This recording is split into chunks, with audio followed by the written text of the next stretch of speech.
আসসালামু আলাইকুম। ঈদ মোবারক, পাশাপাশি নির্বাচন মোবারক।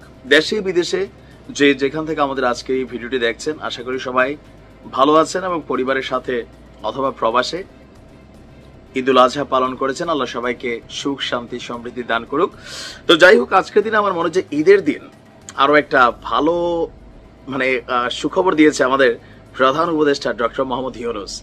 এই মুহূর্তে বাংলাদেশের রাজনীতিতে যে উত্তাল ঝড়, যে মতানৈক্য, যেই বিষয়গুলো নিয়ে সেগুলো সম্পর্কে একটা ক্লিয়ারেন্স তুলে দিয়েছেন। বিশেষ করে নির্বাচন, ইতিমধ্যে জেনে গেছেন এপ্রিলের প্রথমার্ধে নির্বাচনের ইস্যুটা সামনে চলে আসছে।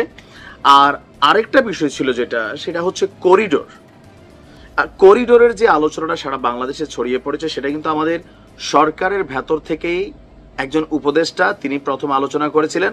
এরপরে যখন এটা নিয়ে রাজনৈতিক দলগুলো, সেনাবাহিনী বা আম জনতা এটা নিয়ে প্রতিক্রিয়া জানালো, পরবর্তী সময় বিষয়টা আবার একটু পরিবর্তন হয়ে গেল। তো যাই হোক, এবার করিডোরের ইস্যুটাতেও আমাদের আজকে ডক্টর মোহাম্মদ ইউনূস তিনি বিভিন্ন ইস্যুতে বক্তব্য দিয়েছেন। আর এই বক্তব্যে করিডোর বিষয়টাকে তিনি ক্লিয়ারেন্স করেছেন যে আসলে ঘটনাটা কি।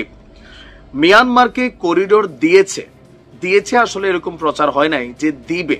আমরা যারাই এটা নিয়ে আলোচনা করেছি আমরা বলছি যে সরকার এরকম একটা প্রস্তাবনা পাইছে বা সরকার এরকম একটা প্রস্তাবনার দিকে যাচ্ছে, দিছে না। ডক্টর মোহাম্মদ ইউনূসের এই জায়গাটাতে একটু ভুল ছিল। তো দিয়েছে বলে যে অপপ্রচার চালানো হয়েছে তা মিথ্যা। অবশ্যই এখানে দিয়ে দিছে এই কথা বলা হয় নাই, হয়তো টুকিটাকি কেউ বলেছেন।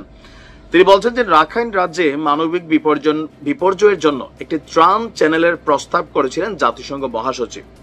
এটা করা হলে রোহিঙ্গাদের প্রত্যাবাসনে সহায়ক হবে, কিন্তু এই প্রস্তাবের পর্যায়ে রয়ে গেছে। জাতির উদ্দেশ্যে দেওয়া ভাষণে ডক্টর ইউনূস বলছেন, আপনারা জানেন আমাদের দেশে এখন 12 লক্ষ রোহিঙ্গা বসবাস করছে। প্রায় 1 লক্ষ রোহিঙ্গা এসেছে 2023 থেকে 24 সালের সেপ্টেম্বর সময়কালে, যখন রাখাইন রাজ্যে ব্যাপক যুদ্ধাবস্থা বিরাজ ছিল। সেখানে চলমান সংঘাত এবং মানবিক পরিস্থিতির কারণে এখনো অনেকে আসতে চেষ্টা করছেন। রোহিঙ্গাদের বাংলাদেশে আসা বন্ধ করতে এবং যারা ইতিমধ্যে বাংলাদেশে অবস্থান করছেন তাদের প্রত্যাবর্তনের জন্য আমরা উদ্যোগ নিয়েছি। আমরা যখন দায়িত্ব গ্রহণ করেছিলাম, রোহিঙ্গা ইস্যুটি প্রায় মৃত ছিল, আন্তর্জাতিক এজেন্ডা থেকে এটা ঝরে পড়েছিল। সে অবস্থা থেকে আমরা ইস্যুটিকে বিশ্ববাসীর দৃষ্টির সম্মুখভাগে নিয়ে এসেছি। আমি গত বছর সেপ্টেম্বর মাসে জাতিসংঘ সাধারণ পরিষদে রোহিঙ্গা বিষয়ক একটি আন্তর্জাতিক সম্মেলনে অনুষ্ঠানের আহ্বান জানিয়েছিলাম। আর জাতিসংঘের সকল সদস্য রাষ্ট্র এই বিষয়ে একমত হয়েছে এবং তারা একটু উচ্চ পর্যায়ের আন্তর্জাতিক সম্মেলনের আয়োজন করারও সিদ্ধান্ত নিয়েছে। আর এবছরের সেপ্টেম্বরে যুক্তরাষ্ট্রের নিউ ইয়র্কে এই বিষয়টা নিয়ে একটা সম্মেলন অনুষ্ঠিত হবে। তো প্রত্যাবাসনের বিষয়ে একটি বড় অগ্রগতি হচ্ছে মিয়ানমার সরকার কর্তৃক প্রত্যাবাসন যোগ্য রোহিঙ্গাদের সর্বপ্রথম তালিকার ঘোষণা।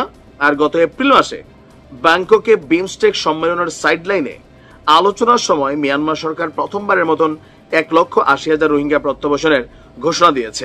তো যাই হোক, তিনি এখানে বলছেন যে বাংলাদেশ করিডোর দিয়ে দিয়েছে বলে যে অপপ্রচার চালানো হচ্ছে, আমি সুস্পষ্টভাবে বলছি এটি সর্বৈব মিথ্যা। এটি চিলে কান নিয়ে যাওয়ার মতন গল্প।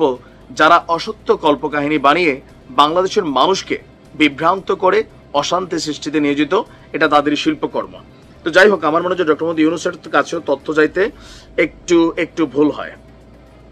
কেন? কারণ দিয়ে দিয়েছে এই কথাটা আসলে আমি শুনি নাই, দেওয়ার প্রস্তাবনা আছে বা আলোচনা চলছে, ওইটাই ছিল। আর এর মধ্যে আপনার চট্টগ্রাম বন্দর বিদেশিদের দিয়ে দেওয়া হচ্ছে যে বিষয়টা ছিল, সেটা সম্পর্কে তিনি ক্লিয়ার করেছেন যে চট্টগ্রাম বন্দরকে বিদেশিদের দেওয়া হচ্ছে বলে দেশের মানুষের মধ্যে যে সমালোচনা, এটা আসলে ভুল। বরং যাদেরকে বন্দর ব্যবস্থাপনার দায়িত্ব দেওয়া হচ্ছে তাদেরকে দিলে বাংলাদেশের উপকার হবে।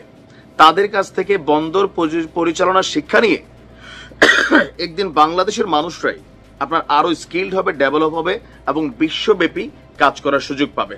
এখানে বন্দর নিয়ে অনেকের মধ্যে কৌতূহল হয়েছিল যে বিদেশিদেরকে নাকি দেওয়া হচ্ছে। আমি আগেও জানিয়েছি চট্টগ্রাম বন্দর অর্থনীতির হৃৎপিণ্ড অতি দুর্বল। এখন স্বাভাবিক, বাংলাদেশের অনেক ধরনের সমস্যা আছে। তো তিনি বলছেন যে ইউরোপ, কানাডা, অস্ট্রেলিয়া, বিভিন্ন জায়গায়, যাই হোক লম্বা চূড়া বক্তব্য। তবে আমার কাছে মনে হচ্ছে যে চট্টগ্রাম বন্দর দেওয়া হচ্ছে না, আলোচনা আছে। তবে তিনি ভাবছেন যে বিদেশিদেরকে দিলে এটার ব্যবস্থাপনাতে এখানে অনেক স্কিলড হবে। বাট বাংলাদেশ মনে করছে যে এটা দেওয়া যাবে না, এখানে সার্বভৌমত্বের হিসাব আছে। রাজনৈতিক দলগুলো বা আমাদের সেনাবাহিনী, করিডোর এবং এই দুইটা যে প্রধান ইস্যু ছিল নির্বাচন সহ 3টে ইস্যু, আজকে সবগুলোরই একটা মোটামুটি আমরা সমাধান পেলাম। ভালো থাকুন, আসসালামু আলাইকুম।